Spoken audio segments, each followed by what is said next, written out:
Diyan, 40 dyan. Pero may-ari ng talong, oh. Tala lang kami. May maganda lalaki dito sa Guyong. Ako, utang na talagang. May talent ka. May talent pa. Ay, talong kayo dyan. Matigas pa, oh. Bagong spray.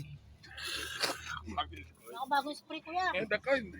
Bagong spray lang. Hindi naman na-spray to, eh. Hindi ako nag-spray ng mga talong. Hinihingutuan ko na lang. Yan, di 40 dyan. Dyan, dito. Ito po, 40.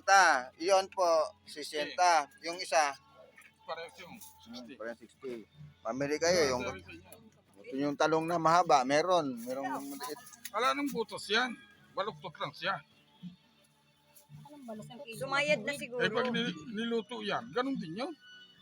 Oo, ang kasarapan lang dyan sa maliit pag nilaga. Ano siyang kilo na to? Eh, ilang kilo na. Try mo. Yung sa akin, timbangin mo na yan, eh. Huh? Tama na yun. O tinan mo,